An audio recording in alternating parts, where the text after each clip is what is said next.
남유다의 대표적인 선한 왕인 히스기야의 인생을 평가하는 내용입니다. 요한계시록 18장은 큰 성 바벨론의 멸망을 이야기합니다. 바벨론은 그 당시에도 이미 오래전에 멸망했지만 바벨론으로 대표되는 세상 권세는 여전히 건재합니다. 바벨론 세상이 멸망할 때에 멸망하는 어리석은 자가 되지 않도록 해야겠습니다. 스가랴 14장은 여호와의 날에 대해서 말씀하시는데 요한계시록 18장과 같은 맥락입니다. 이방 나라들이 심판을 받고 심판 가운데 자기 백성을 구원하시는 약속이 있습니다. 요한복음 17장은 예수님의 기도입니다. 하나님 아버지와 아들이신 예수님 자신의 관계에 집중하고 있습니다. 예수님이 하나님의 아들이시며 동시에 하나님 자신임을 알게 해달라고 기도하십니다. 이 진리를 아는 것은 전적인 하나님의 은혜입니다. 오늘도 말씀 읽기를 통해서 큰 은혜를 누리시길 바랍니다. 자, 오늘 본문은 히스기야의 인생을 평가하는 내용입니다. 지금까지 히스기야를 다룬 내용들은 한결같이 다 이렇게 좋은 내용들이었어요. 성전을 정화했던 내용이나 유월절을 지켰다거나 또 유다 신앙은 개혁 운동을 했거나 오직 믿음으로 아수르를 물리친 하나같이 영웅적인 신앙의 내용이었어요. 그래서입니다. 히스기야가 죽었을 때 그는 다윗에 비견되는 왕으로 평가를 받습니다. 33절 보시면은 히스기야가 그의 조상과 함께 누움에 온 유다와 예루살렘 주민이 그를 다윗 자손의 묘실 중 높은 곳에 장사하여 그의 죽음에 그에게 경의를 표했다 그랬어요. 그의 악한 아버지 아하스가 이스라엘 왕들의 묘실에조차 들어가지 못한 걸 생각하면 히스기야가 얼마나 그 당대의 존경을 받았는가를 알 수 있습니다. 그런데요, 이렇게 대단한 말년이었다고 하더라도 성경은 이 히스기야가 완전한 사람이었다고 말하고 있지는 않습니다. 그의 인생의 말년을 이야기할 때는 그 인생을 평가할 때는요, 그 약점들을 드러내요. 결국 이 완전한 사람은 없다는 거죠. 14절부터 26절에 유명한 얘기가 나옵니다. 히스기야가 죽을 병에 걸렸고 하나님께 기도했을 때 그의 병을 고쳐주신 일이었어요. 열왕기에 보면은 이때 하나님께서 그의 생을 15년 연장시켜 주셨다고 합니다. 그리고 24절에서는 이것을 이적이라고 얘기해요. 이게 무슨 병인지는 모르겠지만은 이 병은 반드시 죽을 병이었습니다. 오늘날로 치면은 암 말기였고 시한부 선고까지 받았던 그런 상태였어요. 관리를 어떻게 잘하면 치료를 어떻게 잘하면 고칠 수 있는 병이 아니었다는 거죠. 근데 그런 병이었는데 그 병이 나았다는 거예요. 그러니까 누가 봐도 이적이고 누가 봐도 기적이었던 거죠. 그런데 말입니다. 그렇게 병이 낫고 나서 이 사람이 어떻게 반응을 했는가? 25절이에요. 히스기야가 마음이 교만하여 그 받은 은혜를 보답하지 아니하므로 진노가 그와 유다 예루살렘에 내리게 되었다 그랬습니다. 은혜를 보답하지 않았답니다. 감사하지 않았다는 거예요. 내가 잘나서 그렇게 됐다고 생각하는 거죠. 영적으로 보자면요, 내가 기도를 열심히 해서 하나님이 인정했다고 생각하시는 거예요. 여러분, 교만이 얼마나 무서운 죄인지를 생각해 보시죠. 잠언 16장 18절은요, 교만은 패망의 선봉이라고 했습니다. 18장 22절에서도 사람의 마음의 교만은 멸망의 선봉이라고 했어요. 교만은 망하는 죄입니다. 왜인가? 하나님의 자리를 탐했던 마귀의 죄가 바로 교만이기 때문에 그렇습니다. 예수 믿는 사람이 가장 두려워해야 될 죄가 바로 교만이라는 거죠. 내가 기도를 열심히 해서 잘 됐어. 내가 자녀를 믿음으로 잘 양육해서 자녀들이 잘 됐어. 심지어 겸손을 가장한 교만도 있습니다. 내가 겸손하게 하니까 하나님이 나를 높여주셨어. 의의를 가장한 교만도 있어요. 내가 저 사람보다는 더 정직하지. 교회 열심히 다니고 뒤에서 나쁜 짓 하는 사람보다 교회 잘 나가도 잘 안 나가도 정의로운 내가 더 낫지. 여러분, 기도 많이 하고 신앙생활도 열심히 하고 윤리적으로 살고서 교만으로 그 모든 것을 무너뜨릴 수 있다는 것입니다. 히스기야가 바로 그 모본이 된 거죠. 25절 후반절이요. 진노가 유다와 예루살렘에 내리게 되었다 그랬어요. 나라 전체에 위기가 왔다 그랬어요. 그야말로 패망의 죄인 겁니다. 중요한 건 그 다음이죠. 위기의 순간에 그 교만에 빠져서 나라가 망할 수도 있는 상황이 되었을 때 히스기야가 어떻게 반응했습니까? 26절이요. 히스기야가 마음의 교만함을 뉘우치고 예루살렘 주민들도 그와 같이 했다 그랬어요. 어려움이 다가왔을 때 히스기야는 자신의 잘못을 뉘우칠 줄 알았습니다. 회개할 줄 알았어요. 이게 굉장히 중요합니다. 앞서서 히스기야를 다윗에 비견했잖아요. 다윗을 생각해 보십시오. 다윗 역시도 모든 문제가 해결되고 잘 나갔을 때에 결정적인 범죄를 저지른 일이 있었습니다. 이 밧세바를 범하고 그 남편 우리아를 죽게 만들었습니다. 보십시오. 이후 선지자가 그의 죄를 지적했을 때에 다윗은 어떻게 반응했습니까? 하나님 앞에서 그대로 엎드렸습니다. 자신의 죄를 고백합니다. 하나님 앞에서 변명하지 않았어요. 여러분, 우리라면은 다윗과 같은 상황이 되었을 때 뭐라고 얘기하겠습니까? 다윗이 평소에 잘했던 행실도 있었잖아요. 그러니까 하나님, 내가 아시잖아요. 내가 원래는 괜찮은 사람입니다. 내가 이런 사람이 아닌데, 내가 이렇게 될 사람이 아니었는데 뭘 쉬운 건지 내가 이런 죄를 짓고 말았습니다. 이랬을 거예요. 근데 안 그랬죠. 시편 51편 5절에서 이렇게 말합니다. 내가 죄악 중에서 출생하였으며 어머니가 죄 중에서 나를 잉태하였나이다. 무슨 말입니까? 내가 죄덩어리라는 거예요. 원래는 괜찮은 사람인데 그냥 실수로 죄를 지었다 이렇게 말하지 않고요. 마음속에 가득한 죄가 나왔을 뿐이라고, 내가 원래 이런 죄인이었다고 고백하고 있어요. 내 안에 조금도 오름이 없다고 드러낸 겁니다. 하나님 앞에서 정확하게 자기를 진단한 거죠. 이런 모습이 다윗이 하나님 앞에 하나님의 마음에 합했던 거고요. 그리고 히스기야가 그랬던 겁니다. 반면에 여러분, 히스기야의 아버지 아하스를 생각해 보세요. 하나님 앞에 범죄하고도 뻔뻔했습니다. 하나님께 탓을 돌렸습니다. 오히려요. 일부러 하나님과 더 멀어졌습니다. 그래서 멸망을 자처했죠. 여러분, 완악한 사람들의 특징이 그렇잖아요. 자기가 잘못하고는 그렇게 될 수밖에 없던 세상을 탓합니다. 자기를 키운 부모를 탓하고요. 하나님이 내게 해준 게 뭐가 있냐고 이를 드러냅니다. 그게 요즘에 다임 목사님께서 설교하시는 말라기 내용이잖아요. 그러면서 자기 죄를 합리화하죠. 냉소적이고 자조적인 그런 성품의 사람들이 이렇게 되기가 십상입니다. 여러분, 우리가 어떻게 살아야 되겠습니까? 우리가 날마다 고백하는 것처럼 우리는 죄인이에요.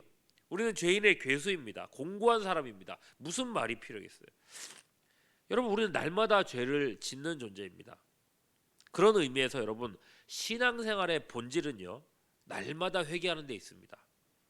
다른 이도 아닌 바울이 그랬어요. 나는 날마다 죽노라 그랬어요. 신앙인의 삶은요, 날마다 죽는 삶입니다. 죄와 싸우고 죄 때문에 가슴을 치고 죄악의 습성을 조금씩이라도 버려야 하는 그런 삶이라는 거예요. 신앙의 선배들에게는요, 이런 모습이 있었다는 거예요. 목사님, 저는 아무리 저를 살펴봐도 회개할 게 없는데요. 내가 어제 살았던 거 하루하루를 다 곱씹어봐도 나는 회개할 게 없는 사람인 것 같습니다. 왜 그럴까요? 그 날 수만큼 하나님 앞에 선 적이 없기 때문에 그런 겁니다. 내가 잘 살아서 내가 죄가 없는 것처럼 보이는 게 아니라 내가 하나님과 가까이 하지 않기 때문에 내가 죄 없는 것처럼 보이는 거예요. 더러운 곳에, 새카만 곳에 있을 때 내 까만 것들이 드러나지 않는 것처럼, 어두운 곳에 있을 때 내 어두운 것이 드러나지 않는 것처럼, 빛 가운데로 나아가지 않기 때문에 내 어둠이 드러나지 않는 것처럼 보이는 거예요. 무슨 말이에요? 하나님과 관계없이 살기 때문에, 하나님과 상관없이 살기 때문에 회개할 게 없는 것처럼 보인다는 거예요. 내년 교회 표가요, with God입니다. 하나님과 함께. 내가 하나님과 함께 인가를 진단하는 바로미터가 바로 회개하는 삶이에요. 거룩하신 하나님 앞에 선 사람들은 한결같이 그렇게 고백했습니다. 여러분, 이사야 선지자가 그랬죠. 화로다 나여 망하게 되었도다.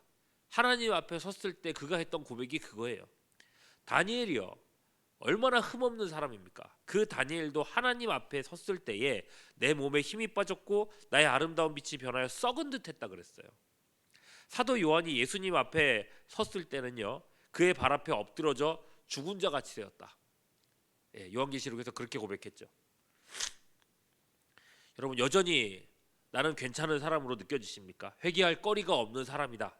여러분, 그러면 하나님과 관계부터 정리해야 됩니다. 점검해야 됩니다. 자기 영혼을 방치하고 있는 거예요. 진짜 위험한 상태에 있는 겁니다. 히스기야는 자신의 교만이 자기와 나라를 망치는 것을 알았습니다. 이게 얼마나 무서운 죄인지를 간파했어요. 그래서 신속하게 뉘우쳤습니다. 하나님 앞에 엎드렸어요. 이거죠, 여러분. 종교 개혁을 일으키고 성전을 정결케 하는 일도 그런 대외적인 대단한 그런 업적들도 중요한 일이었지만은 그가 다윗을 닮았다고 말하는 결정적인 이유는 그 사람 스스로가 죄악에서 신속하게 돌이키는 회개의 마음을 갖고 있었다는 거예요. 여러분의 신앙이 이와 같기를 소망합니다. 하나님과의 관계가 어떠한가 스스로 돌아보시고 나도 날마다 죽노라, 이 고백이 살아 숨쉬는 매일을 살게 되시기를 주님의 이름으로 축원합니다. 좀 더 살펴볼게요.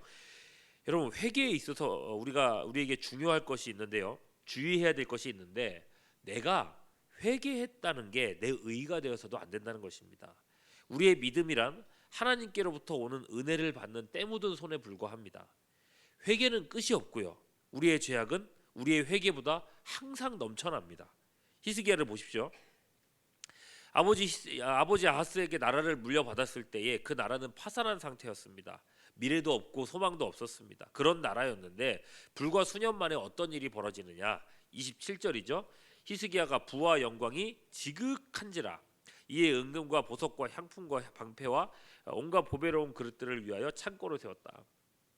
아하스 때 아버지 때에 아수르의 도움을 요청하려고 성전에 있는 금부치까지 다 긁어서 바쳤거든요.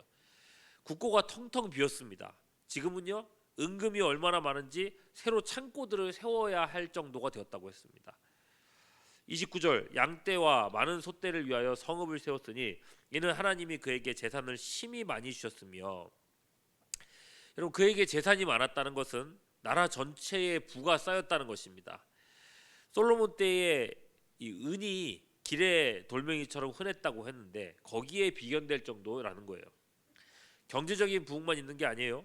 그가 제시하고 실행한 정책들도 다 형통했다는 걸 알 수 있습니다. 그 대표적인 것이 기온의 샘물을 예루살렘 성으로 끌어들이는 일이었습니다. 30절입니다.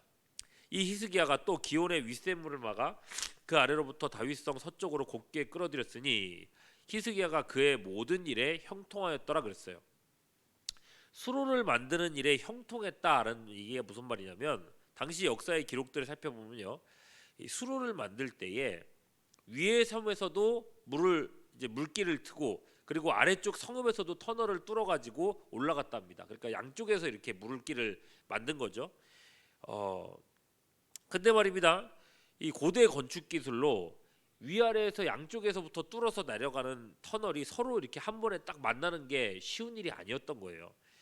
쉬운 건 고사하고 거의 불가능한 일에 가까웠습니다. 그래서 몇 번이고 다시 뚫어야 됐었죠. 그런데 이 터널이 한 번에 딱 마주치고 연결이 됐다는 거예요. 이게 형통의 한 증거였습니다. 그러니 그 외에 모든 정책들도 막힘이 없었던 걸 알 수 있죠. 엄청난 복을 받은 겁니다.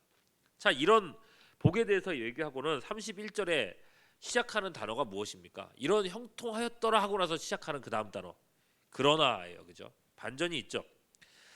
화려한 성공 뒤에 역시나 인간의 죄성이 드러납니다. 31절입니다.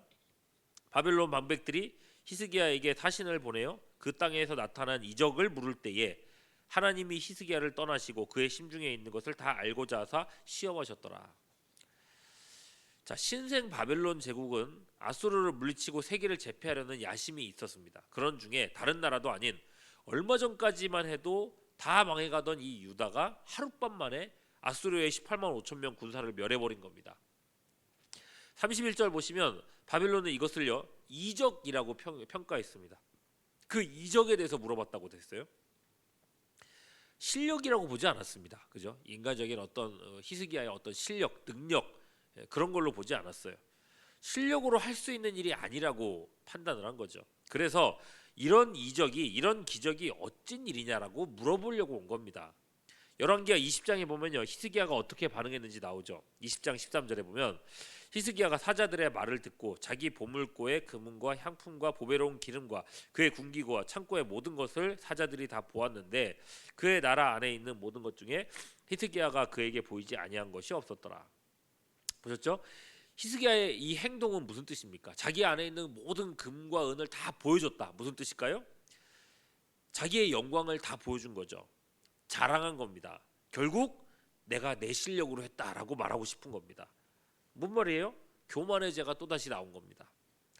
오늘 말씀으로 돌아와서 31절 후반절에 보시면 하나님이 히스기야를 떠나시고 그의 심중에 있는 것을 다 알고자 시험하셨다 그랬어요. 여러분, 하나님이 떠나시면요, 하나님이 잠시라도 우리를 떠나시면 인간의 마음에 남아있는 건 뭐밖에 없어요? 하나님이 미워하시는 죄악밖에 없는 겁니다. 하나님이 우리와 함께 하시는 게 우리가 선해서, 우리가 착해서, 우리가 거룩해서, 기도를 많이 해서 우리와 함께 계신 게 아니에요. 인간은요, 가장 거룩한 사람조차도 결국은 교만한 존재밖에 아니라는 것입니다. 그래서 바울이 그랬죠. 오호라, 나는 곤고한 사람이로다. 이 사망의 몸에서 누가 나를 건져내랴. 사망의 몸이에요. 그러니 여러분, 누구 앞에서도 우리의 의를 자랑할 수 없고 자랑해서도 안 됩니다. 나의 나된 것은 오직 주의 은혜입니다. 하나님이 은혜 주시니까 내가 사는 거고, 하나님이 은혜 주셔서 내가 하나님 나라에 들어가고 천국에 들어가는 거고, 내가 믿는 것도 뭐 때문이에요? 하나님이 택해 주셔서 그런 겁니다. 결론이에요. 이런 히스기야가 33절 다윗의 자손의 묘실 중 가장 높은 곳에 장사되었다라고 이제 결론으로 얘기했어요. 여러분, 이런 은혜를 이런 어떤 인정을 받은 것, 결국은 은혜라는 것입니다. 은혜를 빼면 나의 나됨은 설명이 될 수가 없어요. 코로나 시대를 살아가지만은 하나님의 은혜는요, 조금도 감해지지 않았습니다. 여러분이 사는 것, 예배하는 것, 숨쉬는 것, 은혜 없이는 되는 게 하나도 없다는 것입니다. 모든 것이 하나님의 은혜임을 믿을진데 오직 하나님의 영광을 위해서 나의 것을 기꺼이 내어드리는 삶을 살아가는 우리 모두가 될 수 있기를 주님의 이름으로 축원합니다. 기도하겠습니다. 오늘도 우리의 생명이 되신 주님, 죄악 중에 살아가면서도 자신의 죄가 무엇인지조차 모르는 영적 무감각의 병을 고백합니다. 성령님, 우리 마음에 충만히 임하시옵고 우리의 죄된 인성을 깊이 깨닫게 하시오며 주의 인자를 구하여 주님께 돌아오도록 도와주시옵소서. 은혜가 아니면 작은 호흡 하나조차 할 수 없는 우리입니다. 다함이 없는 주의 은혜를 다시금 부어주사 주님이 부르신 부름의 상을 향하여 다시금 나아가게 하여 주시옵소서. 주님을 의지하옵고 우리 구주 예수 그리스도의 이름으로 기도하옵나이다. 아멘. 지금은